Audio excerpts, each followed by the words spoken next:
अस्सलाम वालेकुम तलबा और नाज़रीन। आज हम बात करेंगे दौरे वस्ता के बारे में। दौरे वस्ता को इंग्लिश में मिडीवल पीरियड कहा जाता है। तो हिंदुस्तान जो है मिडिल पीरियड में हम देखें तो कुछ इस तरह का था। ठीक है, दौरे वस्ता में कुछ इस तरह का दिखाई देता था। ठीक है, उस वक्त हम देखें तो पाकिस्तान और यहाँ तक कि अफगानिस्तान भी जो है हिंदुस्तान की सरहदों में शामिल था। और इसके साथ आप देख रहे हैं ये पूरा जो बांग्लादेश है ये पूरा बंगाल कहलाता था आपका, ये भी पूरा ठीक है, ये हिंदुस्तान में ही पूरा शामिल था आपका। बस ये श्रीलंका जो है ये अलग था आपका। तो कहने वाली बात यह है कि जितने भी लोग हिंदुस्तान दाखिल होते थे वो हम देखें तो कंधार या काबुल के रास्ते मुल्तान होते हुए, ठीक है, ये ज़मीनी रास्ते से मुल्तान होते हुए जो है हिंदुस्तान आते थे। ठीक है, या फिर हम देखें तो जहाज़ी रास्ते से, पानी के जहाज़ से या अरेबियन सी से होते हुए जो जितना भी आप देखें मालाबार जो कोस्टल एरिया है इसमें केरल हो गया और गोवा है या फिर ठीक है, ये इलाके जो हैं इनमें आया करते थे और यहाँ से तिजारत हुआ करती थी उस दौर में। तो आते हैं हम सबक की तरफ। ठीक है, तो करून वस्ता, दौरे वस्ता को हम करून वस्ता भी कहते हैं। इसके इस पीरियड में हम देखें तो बहुत सारी जो है समाजी मजहबी जो चेंजेस हैं, इसके साथ साथ सियासी जो बदलाव है वो बहुत तेज़ी के साथ आया। और उसकी वजह ये रही कि हिंदुस्तान में हम देखें तो इस्लाम का जो है एक तरह से इस्लाम की आमद तो हो ही गई थी 8वीं सदी के अंदर, और जो तकरीबन 10वीं से लेके 11वीं और 12वीं सदी का जो पीरियड है आपका हिंदुस्तान में, इसमें बहुत तेज़ी के साथ बदलाव आए। ठीक है, तो हम इसी के ऊपर बात करेंगे। तो करून वस्ता के दौरान हिंदुस्तान में मजहबी, लोकफन और ज़बान के मैदानों में तब्दीलियाँ आई। ठीक है, इसके साथ सियासी भी है, समाजी भी है, ठीक है, और मजहबी भी है। तीनों तरह से तब्दीलियाँ हमें नजर आती। तो हिंदुस्तान की मखलूस सकाफत में एक अहम संग मील की हैसियत रखती है।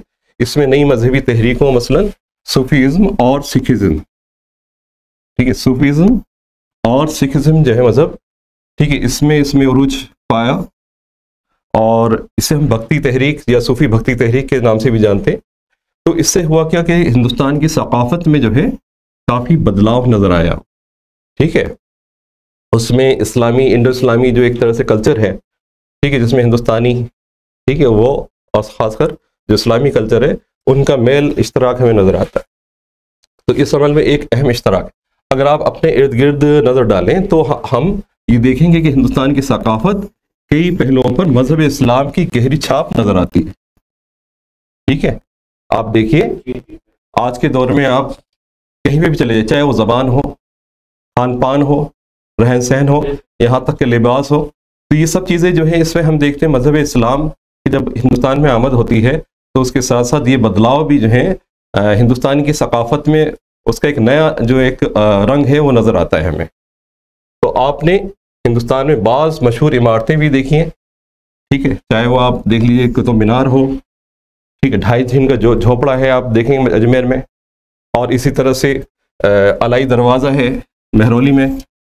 ठीक है, तो ये इमारतें उसी दौर की बनाई गई है। तो इस्लामी सकाफत की मखलूत नोयत की अलामतें आप ये भी देख सकते हैं कि इस्लाम समेत हिंदुस्तान के मुख्तलिफ मज़ाहिब ने एक दूसरे पर क्या असर डाला है।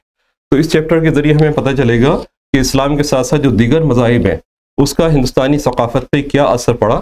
ठीक है, ये भी हमें नजर समझ में आएगा। तो इसके अलावा हिंदुस्तान का हर खित्ता लोक फ़न या दीगर फ़न कोई ना कोई शक्ल देने के लिए मशहूर है, जिनके ज़रिए आम इंसान अपनी तख्लीकी सलाहियत का इजहार करते हैं। आप चाहे कुछ भी देख लीजिए, आप म्यूज़िक को ले लो, म्यूज़िक यानी मौसीकी के ऊपर भी आप देखिए तो जो इस वक्त 13वीं सदी के अंदर अमीर खुसरो, ठीक है, उन्होंने बहुत बड़ा काम किया। तकरीबन 7 सलातीन का जो है ज़माना उन्होंने देखा और उसका असर उनके हम देखते हैं जो सूफीज़्म को उन्होंने फैलाया। ठीक है, और उसमें हम देखते हैं कि किस तरह से उन्होंने मौसीकी के ज़रिए, ठीक है, लोगों को दावत दी इस्लाम के अंदर, और उन्होंने तबला, सितार, ठीक है, और उसकी ईजाद की उन्होंने, और बहुत सारे राग जो है रागनियाँ उन्होंने तख्लीक की। ठीक है, सूफ़ी कलाम जो है उन्होंने बयान किए। ठीक है, और उसके साथ साथ हम देखें तो हिंदवी ज़बान के ऊपर उन्होंने बहुत काम किया, ख़ासकर हम देखेंगे इलाकाई जो ज़बान है आपका, ठीक है, उसके ऊपर बहुत काम किया उन्होंने। और आज भी हम देखें तो हिंदू जो आपकी हिंदवी जिसे कहा जाता है, उसमें बहुत सारे दोहे हैं, बहुत सारे पहेलियाँ हैं जो उनकी दी हुई हैं। आपका आज भी लोग जो है उससे गाते हैं, बयान करते हैं। इंशाल्लाह फिर अगली क्लास में मुलाकात होगी, तब तक के लिए अपनी दुआ में याद रखें। अल्लाह हाफिज़, अस्सलाम वालेकुम।